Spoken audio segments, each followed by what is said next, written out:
Thank you so much for those who are staying with us. We are very pleased today to have Margotvandervelden, who is the Regional Director for WFP in West and Central Africa, and she will talk to you about the situation in Nigeria.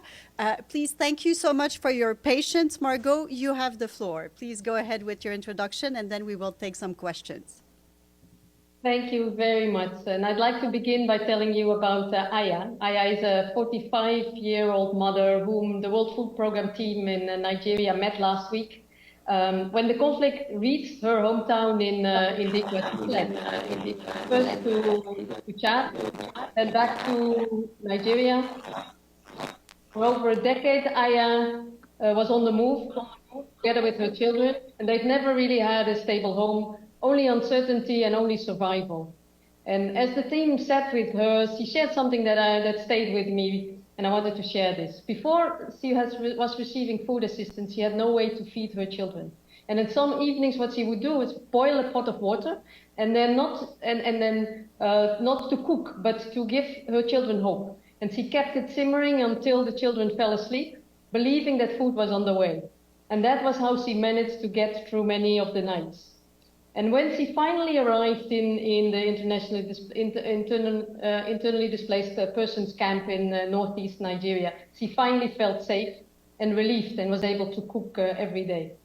And it is very difficult to imagine, but this is the situation of millions of people in Nigeria today, where we witness an unprecedented hunger crisis driven by escalating violence, mass displacement, and collapsing livelihoods.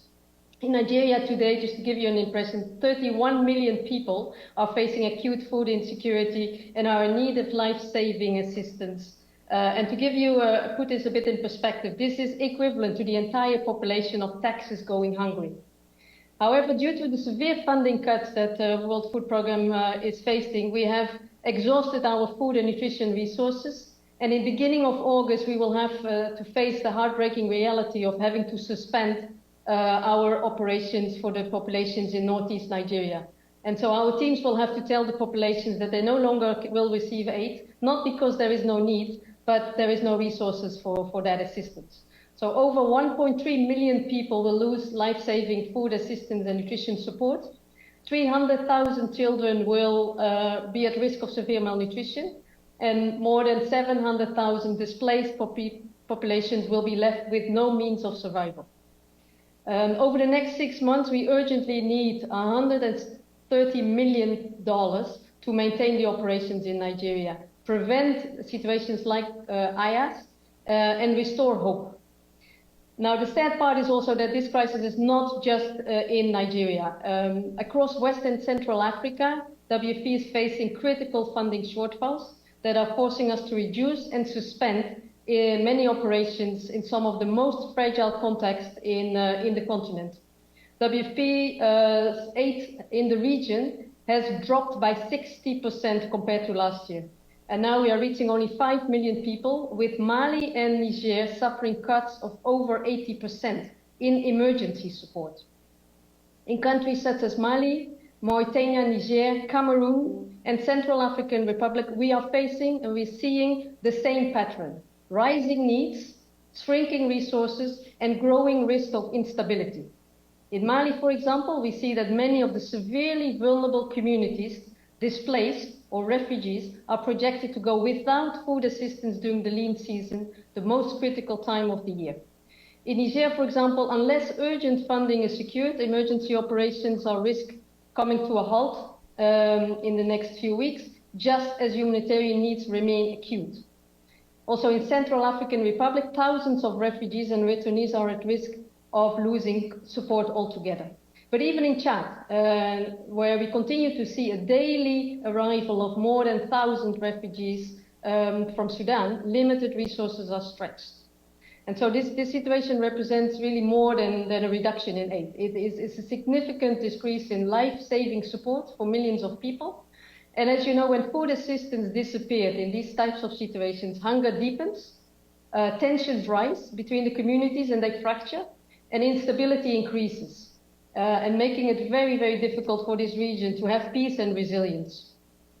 Now, WFP is obviously fully committed to the region and to the people we serve, but without urgent and sustained donor support, we are really being forced to scale back and prioritizing really only the most life-threatening situations and leaving millions who are in dire need behind.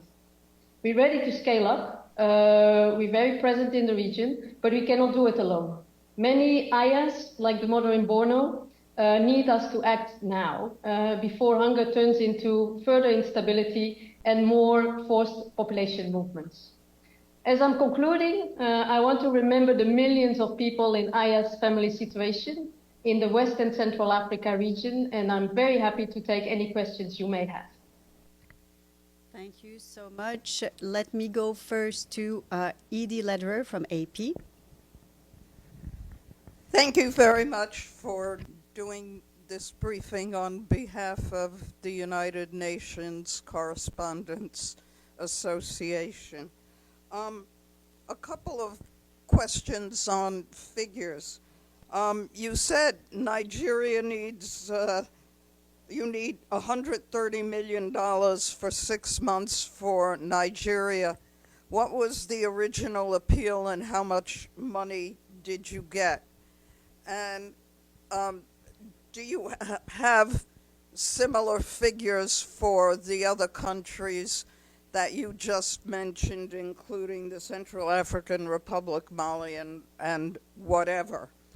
And why do you believe that aid in the region has dropped so dramatically? I think you said 60%. Thank you.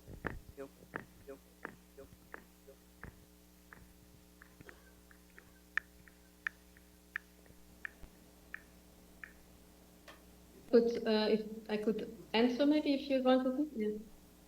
So maybe just, yes, we do have the figures, and we could provide all of the figures for all of the countries, and indeed for Nigeria, 130 million for the next 6 months. For the countries of Mali, Mauritania, Niger, Cameroon, and Chad, and the Central African Republic, 415 million. For Nigeria, this is a cut also of 50% of the needs that we had foreseen. So overall, there is this 60% cut, and Nigeria is covering that 50% cut for the needs that were planned.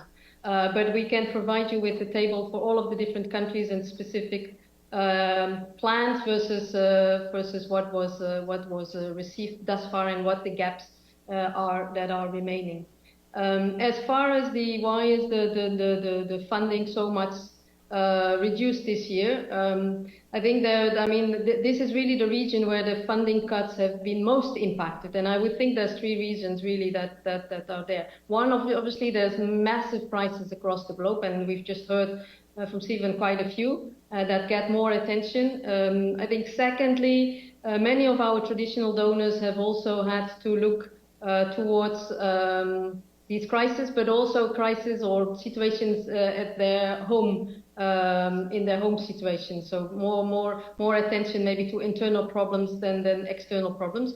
And thirdly, I think this is truly the region that has, over the last 30 years, had this lack of attention, had this lack of investment, has had this lack of political priorities and media attention that has now resulted, I think, in this situation going on quite a lot in the shadow of everything else that's happening in the world. So therefore my cry for help and my alarm bell, because I think we've reached a situation that is spilling out of control. Could I ask one follow-up question on the link between the lack of aid and instability in these countries? How dramatic is that in the countries that you've been talking about?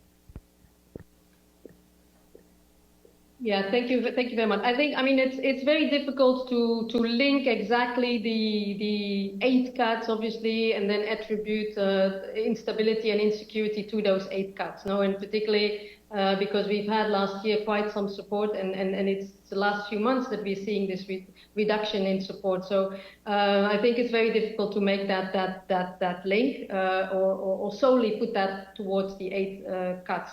But we do see very much of an increase in insecurity and an increase in population movements. I'm currently in Niger, and we just hear about the different insecurity problems faced here. We know that in the northeast of Nigeria, the last few weeks, months, there have been an increased number of attacks happening. So we know that this is an extremely vulnerable period for the region. And if aid is not provided, this will only aggravate the situation further. And there were some studies done by UNHCR around the populations that were moving towards Mauritania out of Mali, where it indicated that 20 to 55% of this population had started to move because of the fact that there was no food and food assistance provided in the communities where they were coming from. In addition to, I mean, a large percentage, of course, moving because of the conflict. But I think that it's difficult, as I said, to link the two directly, but it's obviously aggravating the situation of instability, and it's leaving space behind that can be filled up by further conflict and violence in this region. Thank you. Let me go. Go ahead. No, go ahead. Thank you. Good afternoon. My name is Prudence Arobani from News Agency of Nigeria. So I want to ask if you have the number of the IDPs currently in Nigeria and the number of refugees from Nigeria in other neighboring countries. And secondly, I want to ask what factors will you say are responsible for this uptick in humanitarian crisis in Nigeria and the sub-region?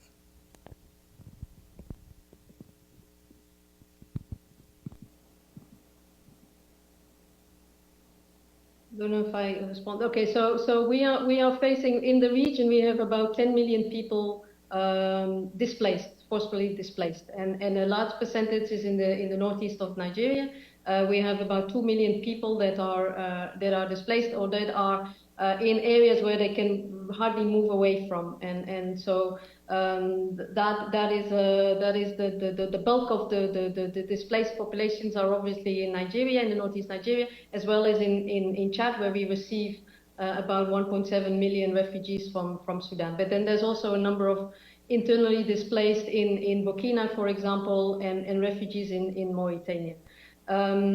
I got to the second question that you were asking. Oh, what was the reasons? I think so. The reason in Nigeria is, I think there's a number of those. One that is, we see an uptake of the attacks of the armed groups in the northeast of Nigeria. That we have had a period of a little bit more calm, but we have seen from the beginning of the year, we've seen an uptick of insecurity and violent attacks in the region. We've also, of course, been faced in Nigeria with this unfortunate high-level inflation of food prices, and hence there is a larger proportion of populations that have difficulties meeting their basic needs based on the high costs of a minimum food basket, and that is also aggravating. And then obviously we had also last year, as you know, the massive flooding in the northeast, which has also led to not only loss of harvests at that time, but also still is impacting the ability of people to plant and to cultivate this year. So it's a mixture of factors that I think come now together and have reached this point of where we have this increased needs exposed, and at the same time we're seeing a massively reduced funding forecast coming our way. The Nigerian government, in collaboration with the UN agencies and other partners, have the de-radicalization program, especially in northeast Nigeria. But despite this program, which is meant to reintegrate repented Boko Haram members, but we still see upsurge in attacks. What is your assessment of this program? Do you think it's working? And if it is working, why do we still have an upsurge in attacks? Yeah, I mean, I'm not involved in that program per se, so I would have difficulties evaluating that program. I think what we can say, however, is that I think the government of Nigeria, as well as the the governor in Borno State, they have a very clear vision of a response and a plan that is on one hand addressing the urgent need as well as finding solutions of more longer term solutions, including the reintegration of some of the fighters. I'd also would like to say that the government of Nigeria is the largest financer of this emergency response now in the northeast of Nigeria. But I think the scale and the complexities are such that we are, all of us together with the counterparts, are trying to explore new avenues of funding, but also maybe of programs and solutions that can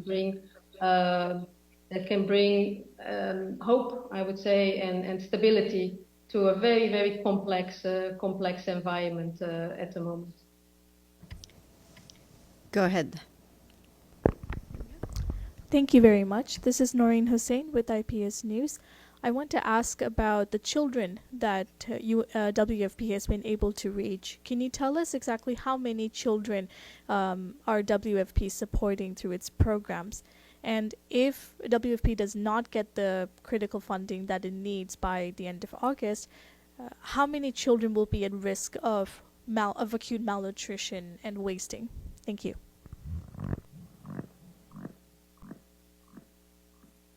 Yeah, so at the moment we are indicating that without funding we have 300,000 children at an immediate risk of not getting the treatment that they are needing for moderate acute malnutrition.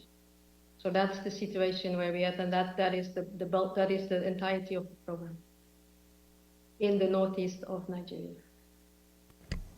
Very good. Do we have more questions?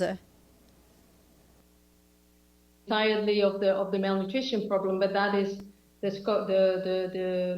sort of the needs that we are fulfilling, let's say, in the response plan, and those 300,000 children are now at risk of not receiving their malnutrition treatment unless resources are obtained between now and the end of the month, I would say.